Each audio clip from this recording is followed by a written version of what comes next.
నమస్తే అండి. నేను రికార్డ్ చేస్తున్నాను మన కన్వర్జేషన్ని ఆస్ట్రాలజీ కేస్ స్టడీ కోసం యూట్యూబ్లో అప్లోడ్ చేస్తాం. మీకు ఓకేనా? ఓకే అండి. బర్త్ డీటెయిల్స్ ఏమి ఇచ్చారు? 21 ఫిబ్రవరి 2001 2001 సాయంత్రం 7:35 తాడేపల్లిగూడెం, అంతే కదా? అవును. సో ఇది కన్యా లగ్నం 0 డిగ్రీస్కి వచ్చింది. మీరు కన్యా లగ్నం హస్త నక్షత్రం ఇచ్చారు, కానీ వెరిఫై చేస్తే ఇప్పుడు 7:35 అని బర్త్ టైం ఎవరు ఇచ్చారు? 7:35 తర్వాత అని చెప్పారండి. నర్స్ అయితే మేము అక్కడ ఉన్నప్పుడు నోట్ చేసాం, పిల్లలు ఏడ్చినప్పుడు అయితే టైం క్యాలిక్యులేట్ చేసాము మావయ్య. సో అంటే 7:35కి పిల్లోడు ఏడ్చాడంటే అంతకుముందు పుట్టడా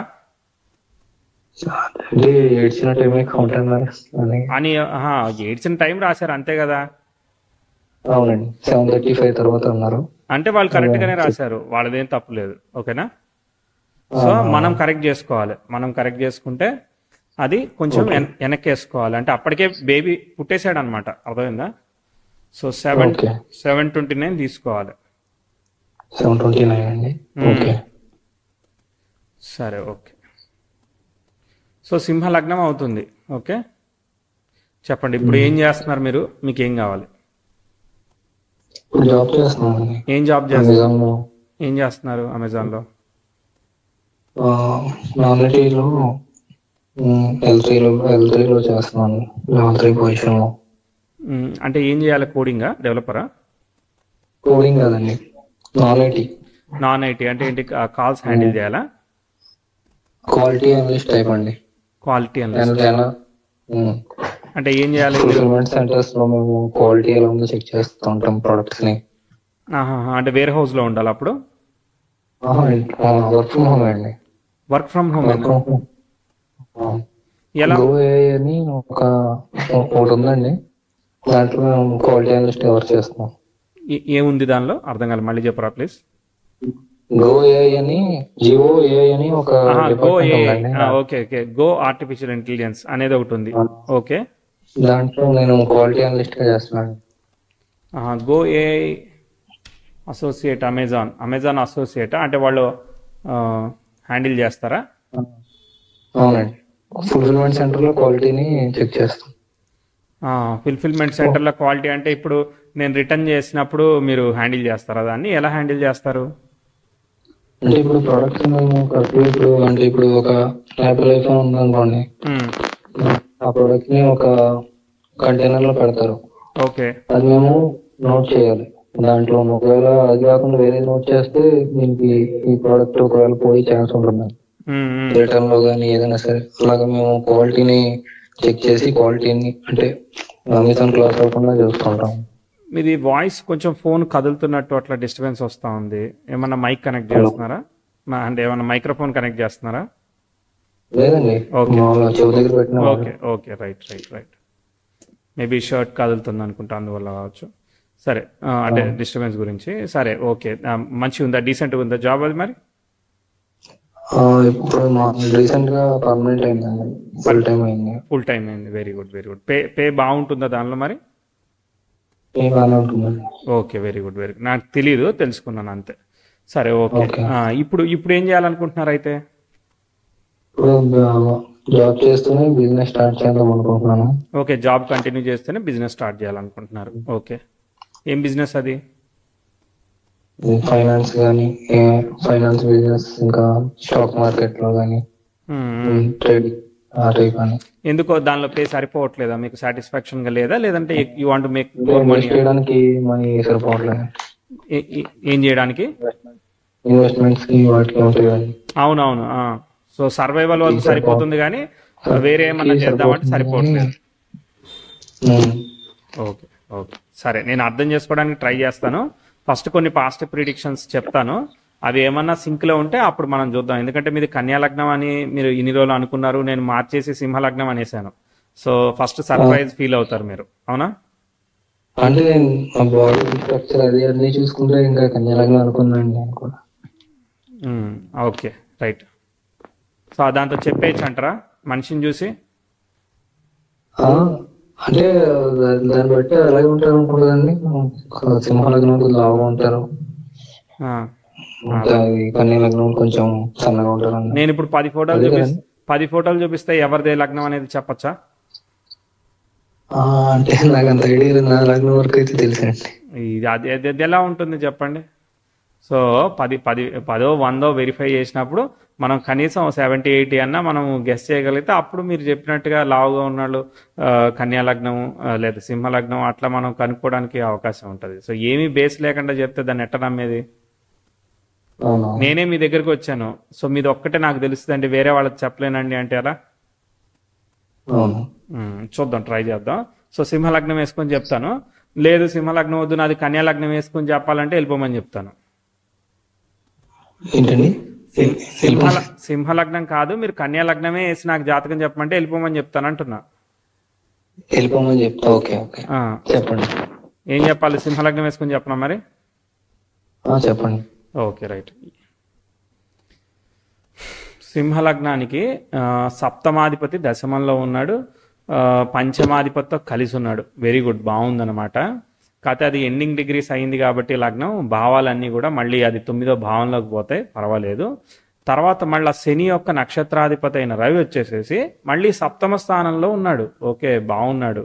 కాకపోతే ప్రాబ్లం ఏంటంటే ఈ రాహు యొక్క నక్షత్రంలో రవి రాహులు ఉన్నారు, అది కొంచెం డిస్టర్బెన్స్ అనమాట. ఓకే, అంటే అది రవి సేవ్ అవుతున్నాడు కానీ శని సేవ్ అవ్వట్లేదు. శని సేవ్ అవ్వకపోయినా ఇబ్బంది లేదు, కానీ గురువు డిస్టర్బ్ అయ్యాడుగా. అంటే పంచమ అష్టమాధిపతి ఆలోచన కారకుడైన వాడు, ఎడ్యుకేషన్ కారకుడైన వాడు, సంతానానికి కారకుడైన వాడు డిస్టర్బ్ అయ్యాడు. సో కాబట్టి ఒక్కోసారి బ్రేక్స్ ఆఫ్ ఎడ్యుకేషన్ కానీ, ఒక్కోసారి హెల్త్ సెన్సిటివ్గా ఉండడం కానీ ఇలాంటి రకరకాల మీద పనిచేస్తుంది. దశమంలో ఉన్న ప్లానెట్ యొక్క స్టార్లాడు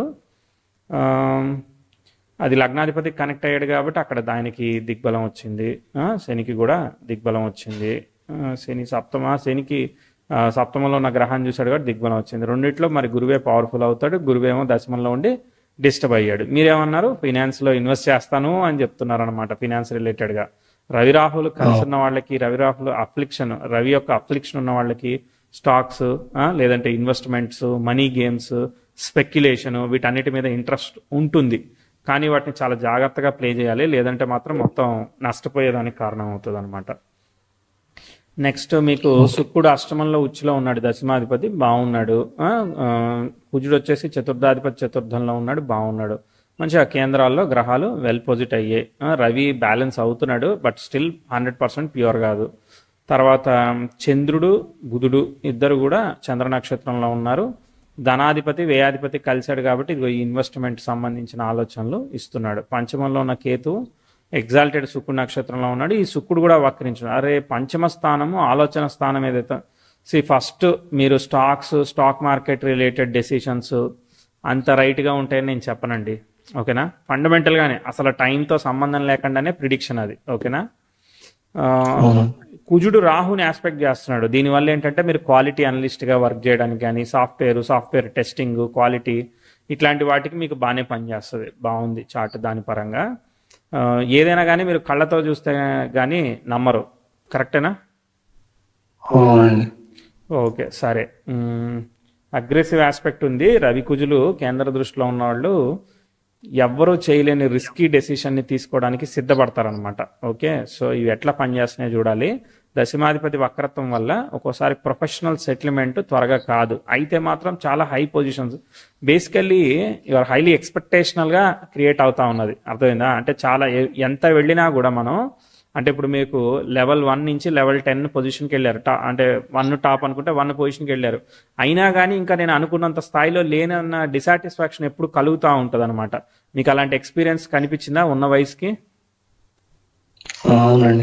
ఓకే, చూద్దాం, టైం చూద్దాం. ఇప్పుడు టైం ఏమైనా చెప్పగలిగితే, ఎందుకంటే ఈ క్యారెక్టరిస్టిక్స్లో ఎవరైనా చెప్తారు, అది పెద్ద విషయం కాదు, అసలు అయింది టైం అనమాట.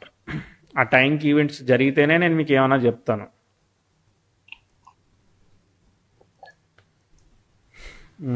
చెప్తాను. ప్రోగ్రెసివ్ వీనస్ ఫస్ట్ చంద్రదశ కదా, చంద్రుడు శని ఫలితాన్ని ఇస్తాడు. శని దశమంలో గురువుతో కలిసి ఉన్న ఫలితం, గురువు డామినేట్ చేశాడు కాబట్టి బాగానే ఉంటుంది.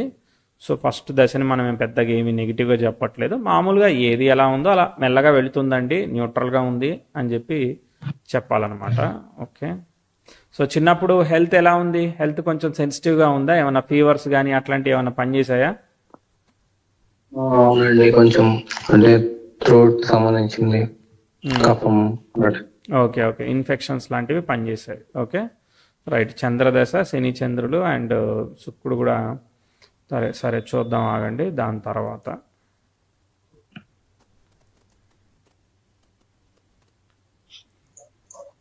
ప్రోగ్రెస్ మీకు ఒక ఇబ్బందికరమైన ఆస్పెక్ట్ చెప్తాను.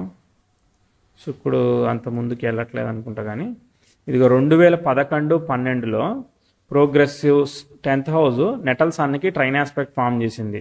జనరలీ ఇది చాలా మంచి ఆస్పెక్ట్, కానీ రాహుతో సంబంధం వల్ల ఇది డిస్టర్బ్ అవుతుంది అనమాట. రాహు దశ వచ్చింది అంటే చంద్రదశ బాగానే వెళ్ళింది, కానీ రాహులో రాహు జరుగుతున్నాడు. రాహు బుధుడిని రిప్రజెంట్ చేస్తున్నాడు. బుధుడు చంద్రుడితో కలిసి చంద్రుడు డామినేట్ చేసి 6000 ఇబ్బంది పెట్టాడు. కాబట్టి ఏంటంటే మదర్ హెల్త్ కానీ లేదంటే ఇంకెవరన్నా హెల్త్ కానీ మీ హెల్త్ ఎలా ఉంది ఇట్లాంటివన్నీ కూడా అడుగుతాను. కొంత నెగిటివ్గా చెప్తాను. అక్కడ మీకు 2012 ఆ మూమెంట్లో 11, 12, 13 మధ్యలో ఛాలెంజెస్ ఏమైనా కనిపించాయా లేదా? అంటే ఎడ్యుకేషన్ లో కొంచెం బాగాలేదండి. ఎడ్యుకేషన్ బాగాలేదు, ఇంకేం బాగాలేదు? మిగతాదంతా నార్మల్. ఇల్లు అంటే సెవెంత్ టైంలో కొంచెం అప్లై అయ్యామండి. ఫైనాన్షియల్ గా మనీ తీసుకుని దెబ్బ పడింది. అవునవును. రైట్. సో అది మేజర్ ఈవెంట్ అనమాట. ఓకేనా. తర్వాత నెక్స్ట్ ఇక ఇప్పుడు ఇది తీర్చడానికి చాలా టైం పడుతుంది కదా, అవునా కదా? ఉందండి, ఇంకా తీర్చవలసి ఉంది. ఇంకా తీర్చాల్సింది ఉంది, ఇంకా అవ్వలేదు. అర్థమైందా?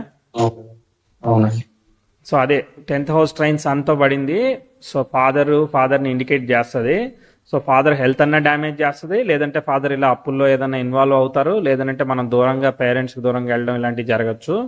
సో ఈ ఆస్పెక్ట్ ఏంటిది, సస్టైన్ చేయట్లేదు. అర్థమైందా? సో ఇది ఇబ్బంది. ఓకే నెక్స్ట్ ముందుకు పోదాం. రాహు దశ జరుగుతుంది. రాహు ఎక్స్పెక్టెడ్ రిజల్ట్ ఇవ్వడు. ఓకే అది ప్రాబ్లం. నెక్స్ట్ ఫాదర్ ఏం చేస్తారు? Father AC and fridge repair shop ఉందండి మాకు. ఏసీ రిపేర్ సెంటర్ ఉంది. Okay right. తర్వాత నెక్స్ట్ ఇక అప్లిఫ్ట్ లేదు. మళ్ళీ 2017లో ప్రోగ్రెసివ్ మెర్క్యూరీ నెటల్ యురేనస్ని కంజైన్ చేశాడు. అక్కడ ఒక ఇబ్బంది ఉంది. సరైన కోర్సులో ఉన్నారా, సరైన చదువులో ఉన్నారా, అక్కడ అనుకున్నన్ని మార్కులు రాలేదా, ఇలాంటివన్నీ చూడండి. దీని తర్వాత 2019లో మీ ఎడ్యుకేషన్లో ఇంప్రూవ్మెంట్ చెప్తాను. ఈ రెండు ఈ విధంగా పనిచేసాయా? 18లో కొంచెం ఇబ్బంది పడి 19లో ప్రోగ్రెస్ అయినట్టు. అవునండి, 18లో ఎగ్జామ్స్ రాశాను, కానీ దగ్గర వచ్చి పోయింది. ఎన్ఐటీలో సీట్ పోయింది. సో అనుకున్నట్టుగా కాలేదు. దాని తర్వాత 2 ఏళ్ళు బాగుంటుంది. 19, 20 కొంత బాగుంటుంది. 21లో మళ్ళీ 20 వరకు. ఎప్పుడు 20 వరకు బాగుందండి. అవును. 21లో మళ్ళీ ఇబ్బంది వచ్చింది. మళ్ళీ ఇప్పుడు ఈ అప్పుల గురించి ఏమైనా ఇష్యూస్ ఎక్కువయ్యాయా, లేదంటే ఇంకేమన్నా ఎడ్యుకేషన్లో ట్రబుల్ అయిందా, లేదంటే ఫాదర్ హెల్త్ ఎలా ఉంది, ఇవన్నీ కూడా అడుగుతాను. ప్రోగ్రెసివ్ సన్ నెట్లు 10th హౌస్కి స్క్వేర్ ఇస్తున్నాడు. ఇదొక అగ్రెసివ్ ఆస్పెక్ట్. ఇంకోటి ఏంటిది, కేతు భుక్తి జరుగుతుంది. పంచమంలో ఉన్న కేతు ఉన్నాడు. కేతు నక్షత్రంలో ఎవ్వరు లేరు. కేతు స్టార్లాడైన శుక్రుడు అష్టమంలో వక్రించాడు. కాబట్టి ఏంటంటే మళ్ళీ ఆరోగ్య విషయాలు, లేదంటే అన్ఎక్స్పెక్టెడ్గా ఏదైనా డెసిషన్స్, లేదంటే చదువు సరిగ్గా సాగపోవడం కానీ ఇలాంటివన్నీ కూడా మీకు ఆ 21, 22 మధ్యలో 23 వరకు కూడా చాలా ఇబ్బంది నడిచిందని చెప్తా. మీకు అనిపించిందా లేదా? అవునండి, అంటే 22 వరకు కొంచెం స్టడీస్ లో కానీ చాలా కష్టపడి చదివాను. క్యాంపస్ లో కూడా 2 జాబ్స్ వచ్చినాయి, అవి కూడా చేతి వరకు రాలేదండి. ఓకే, నేను అన్ని మీకు జరిగాయి అని చెప్పిస్తున్నాను అంటారా? నిజంగా జరుగుతున్నాయా? లేదండి, నిజంగానే క్యాంపస్ లో 2 జాబ్స్ వచ్చినాయి. నాకు సాఫ్ట్వేర్ జాబ్స్ వచ్చింది. క్యాప్జెమినీ ఒకటి, ఐటీసీ, 2 కంపెనీస్ అవి నాకు ఆఫర్ లెటర్ కూడా ఇవ్వలేదు ఇప్పుడు. కొంతవరకు 23 ఫిబ్రవరి 24 ఫిబ్రవరి దగ్గర చిన్న అవకాశం ప్రోగ్రెస్ అయింది. మీకు ప్రోగ్రెసివ్ సన్ సెక్స్టైల్ సన్ జరిగింది. మార్చ్ లో జాబ్ వచ్చిందండి అమెజాన్. ఏది 23, 24 మధ్యలోనా? 2023 మేలో అండి. ఓకే బానే ఉంది. ఇది కంఫర్టబుల్ గానే సాగుతోంది. అంటే చాలా రోజుల తర్వాత డిఫికల్టీ టైం తర్వాత ఒక చిన్న అవకాశం వచ్చింది అనమాట. ఓకేనా. సో చూద్దాం. 24 బాగుంది, 25 బాగుంది. Okay progressive 10th house natal వీనస్కి స్క్వేర్ అవుతుంది 25-26లో. ఓకేనా, అవుతుంది కాబట్టి ఉద్యోగంలోనే పెరుగుతుంది. మనం కావాలని కనుక ఏదైనా చేస్తే వేరే దానిలో అనుకూలమైన ఫలితాలు ఇవ్వదు. అంటే మార్చకూడదు అనమాట. పాత కంపెనీ పాత వర్కే కంటిన్యూ చేయాలి. అందులోనూ రాహులో చంద్రుడు వస్తున్నాడు 26లో. ఆ చంద్రుడు షష్టానికి కనెక్ట్ అయ్యాడు. సో ఆ చంద్రరాహులు యాక్టివేట్ అవుతారు కాబట్టి అది అప్పులు ఇన్వాల్వ్మెంట్స్లోకి తీసుకెళ్తుంది. అంటే అప్పు ఇస్తే ఎవడో ఇవ్వడనమాట, అర్థమైందా? అటే పట్టుకుని పోతాడు. వాటితో మనం చేసేదానికి కుదరదు. ఎందుకంటే రవి రాహులు ఉన్నప్పుడు ఏంటంటే లీగల్ రిలేటెడ్గా నువ్వు ఇప్పుడు అప్పు ఇచ్చారు కదండి, ఓకేనా, ఏదన్నా ఉంటే కోర్టులో కలుద్దామండి, మా ఇంటికి రామాకండి అంటే ఏం చేస్తారు? ఏం చేయలేమండి. అదే కదా. సో మనం ఆల్రెడీ చిన్న చిన్నగా కష్టపడుతూ ఓ సంవత్సరం, అంటే 1 year బేబీ మీరు, అంతే, అర్థమైందా? సో ఓ సంవత్సరం నుంచి మీరు ముందుకు వెళ్తున్నారు, మీకు ఎక్కడ బ్యాకప్ మనీ ఉంటుంది? సరిపోదు కదా. సంవత్సరమే అయింది కదా ఉద్యోగం వచ్చి కూడా.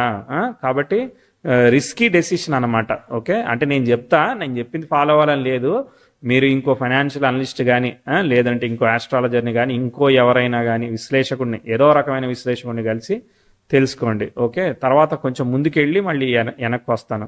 సరే, ఎన్ని మార్కులు ఇవ్వచ్చు? 10కి 2 మార్కులు ఇచ్చా, 5 మార్కులు ఇచ్చా, ఎంతలా చెప్పాను?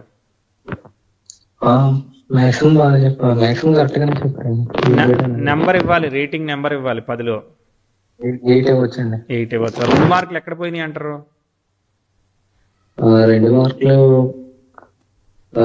మధ్యలో ఇది స్టడీ కొంచెం కుజ దశ జరిగింది కదండి. నాకు అదంతా తెలియదు. ఇయర్ చెప్పండి. చంద్రదశ తర్వాత కుజ దశ జరిగింది కదండి. అప్పుడు 2007 నుంచి 11 వరకు స్టడీ కొంచెం బాగాలేదు. 2007 నుంచి 11? 2007 అంటే మీరు చిన్నపిల్లవాళ్ళు కదా అప్పుడు. అదే అండి, 6th వరకు కొంచెం స్టడీ సరిగ్గా నడవలేదు.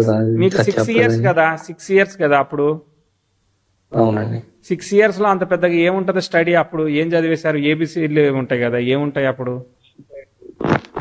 అదే అండి, అర్థం కాలేదు. 6 years లోపు మీరు అక్కడ చదవకపోవడం వల్ల మీ చదువు ఆగిపోయిందా? లేదు కదా. సో చిన్నప్పుడు అంతా అలానే చదువుతారు, మెచ్యూరిటీ వచ్చేదాకా బాగా చదువుకుంటారు కదా. Day 1 నుంచే మనము రాకింగ్ గా పర్ఫామ్ చేయలేం కదా. సో ఏం పర్లేదు, నాకు 5 మార్కులు తీసేసిన ఇబ్బంది ఏం లేదు దానికి. ఓకే, నేను పెద్ద పట్టించుకోను దాన్ని. ఓకే, వద్దు, నేను రీవాల్యుయేషన్ చేయించుకోను. First marks is the first final marks. సరే, ఓకే. ఇప్పుడు మీ విషయం ఏంటంటే మీరు ఇచ్చే మార్కులతో నాకు అవార్డ్స్ వచ్చాయి కదా. సో అది మీకు అర్థమైన అండర్స్టాండింగ్. మీకు తెలిసిన విషయంలోనే నేను 8 మార్కులు తీసుకొచ్చి ఉన్నానంటే తెలియని విషయంలో 2-3 మార్కులే తెచ్చుకుంటాను. అర్థమైందా? అంటే కన్ఫామ్ గా ఇలానే మీకు ఉంటది అని చెప్పి పూర్తి స్థాయిలో చెప్పలేనన్నట్టే కదా, ఏదో చెప్తా నేను. అందుకని దీన్ని ఒక గైడెన్స్ గా తీసుకోండి.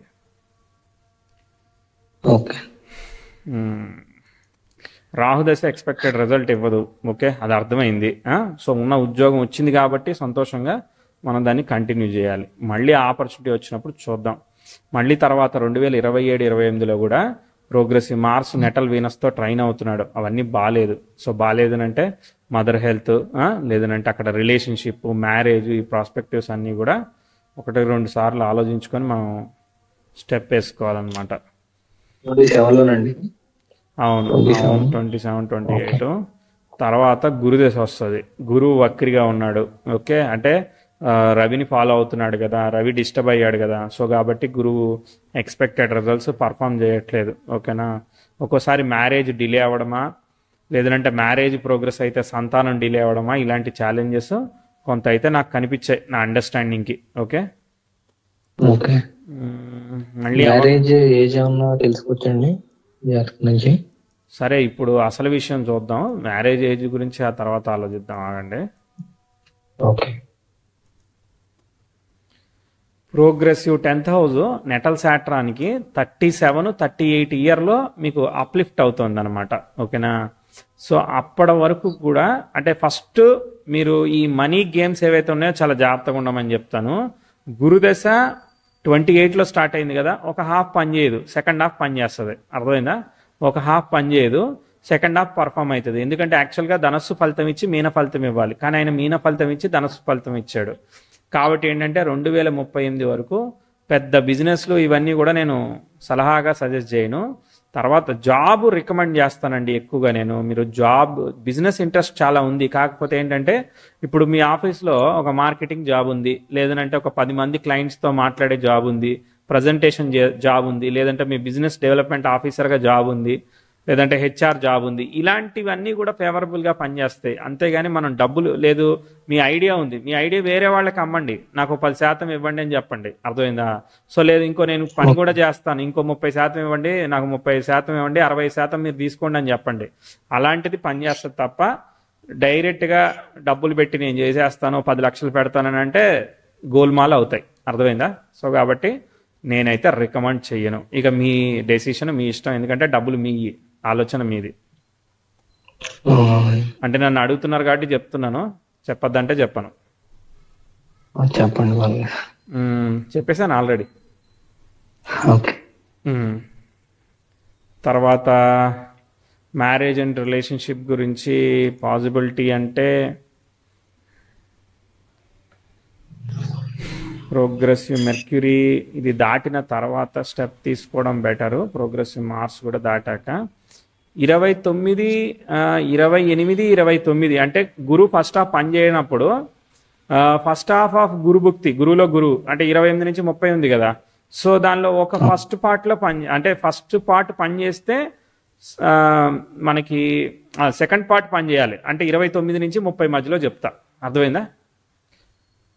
ఫస్ట్ పార్ట్ దశ పని చేయదనంటే మనకి ఫస్ట్ వన్ సెకండ్ నేనే కన్ఫ్యూజ్ అవుతున్నాను. ఓకే, సెకండ్ పార్ట్ పని చేస్తే ఫస్ట్ హాఫ్ ఆఫ్ దశ పనిచేస్తుంది.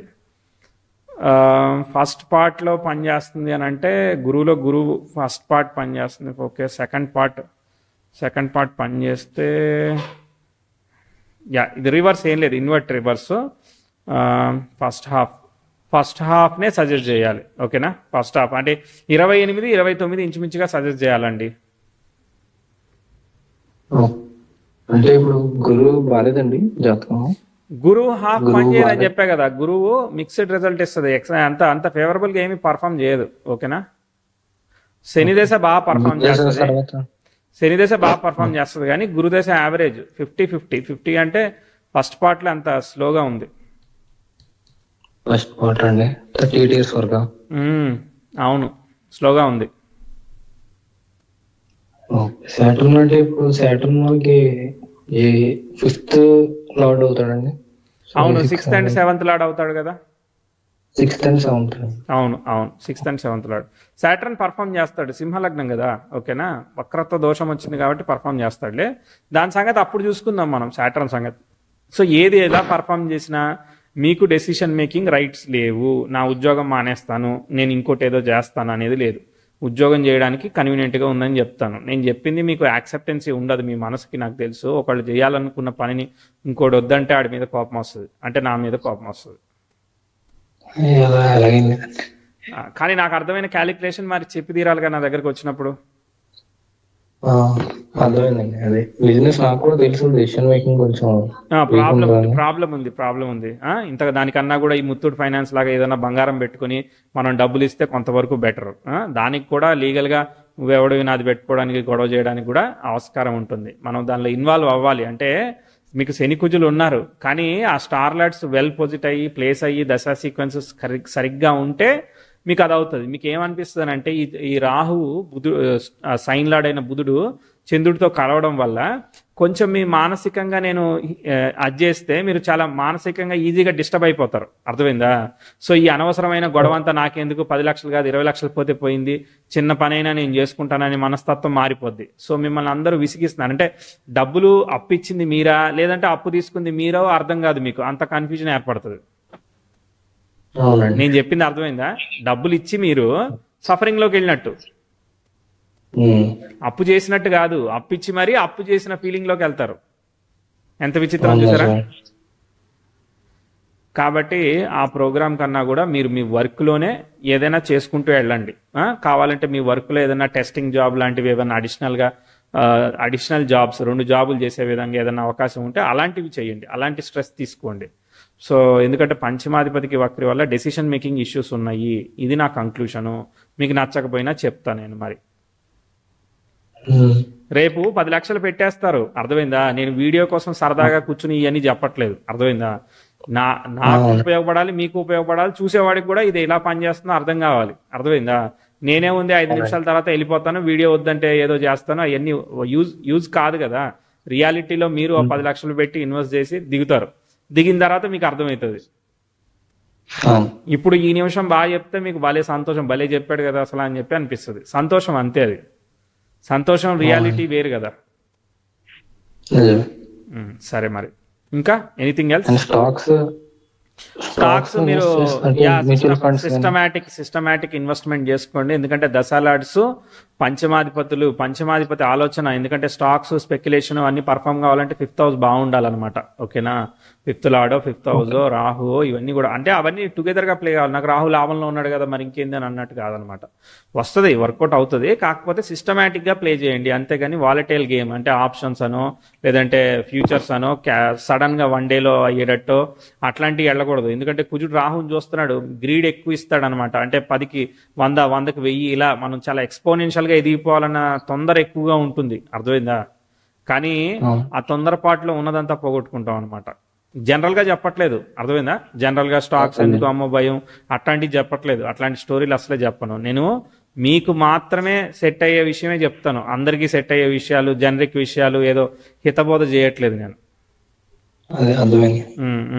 లాంగ్ టర్మ్ అయితే చేయొచ్చు అంటారా? లాంగ్ టర్మ్ ఇన్వెస్ట్మెంట్ చేసుకోండి. ఇప్పుడు నాకు 10,000 వస్తుందండి జీతం, 2,000 రూపాయలు నేను దాచుకోండి. అది మీకు ఎట్లయినా కూడా వర్కౌట్ అవుతుంది. కావాలంటే మీరు మంచి అనాలిసిస్ రీసెర్చ్ చేసుకుని ది బెస్ట్ డౌన్ వేవ్స్ ఎక్కడ ఉంటాయి. ఇప్పుడు 2018 స్టాక్ క్రాష్ అయింది, సో ఒక 10లో పెట్టుకున్నాం అనుకో అది పెరుగుద్ది. తర్వాత మళ్ళీ కోవిడ్ అప్పుడు బాగా పెద్ద క్రాష్ వచ్చింది, ఓకే, అది మనకి న్యూస్ కూడా వచ్చేస్తుంది కదా టీవీలో. అలా ఒక పెద్ద క్రాష్ 30-40% మార్కెట్ బాగా ఫాల్ అయిందంటే అప్పుడు చిన్న చిన్న అమౌంట్స్ ని ఇన్వెస్ట్ చేసుకుని వెళ్ళొచ్చు. అప్పటిదాకా మనం బ్యాంక్ లో పెట్టుకోవచ్చు. వెరీ సింపుల్ స్ట్రాటజీ, అర్థమైందా? సో అప్పటిదాకా ఇటు సైడ్ మనం ఇన్ఫ్లేషన్ వాల్యూని బీట్ చేసుకుంటా బ్యాలెన్స్ చేయగలుగుతుంటాం. సో మనకి ఒక 2%, 1 to 2% వరకు వర్కౌట్ అయితే మనము పరాణం 24% సిఏజిఆర్ వర్కౌట్ చేసినట్టే కదా. సో అట్లా మన ఫండ్ ఇన్ఫ్లేషన్ రేట్ 8, 7, 9 ఉన్నా కూడా మనము బ్యాలెన్స్ చేసుకోగలుగుతాం కదా. అలా సిస్టమేటిక్ గా బ్యాలెన్స్డ్ గా నేర్చుకొని ఫైనాన్షియల్ అడ్వైజరీ ఉంటారు, స్టాక్ అడ్వైజరీస్ ఉంటారు, వాళ్ళు ప్రాపర్ వాళ్ళని పట్టుకొని మీరు అది చేయండి. సిప్ ఇన్వెస్ట్మెంట్స్ ఉంటాయి, మ్యూచువల్ ఫండ్స్, రకరకాల ఆప్షన్స్ ఉంటాయి. Explore in right way. సరేనండి, ఉండనా మరి? ఏమైంది, రేటింగ్ ఉందా పడిపోయిందా మొత్తానికి? రేటింగ్ బాగా చెప్పారు, 10/10 ఇస్తానండి. ఆల్ ది బెస్ట్ అండి, నమస్తే. Yeah, thanks.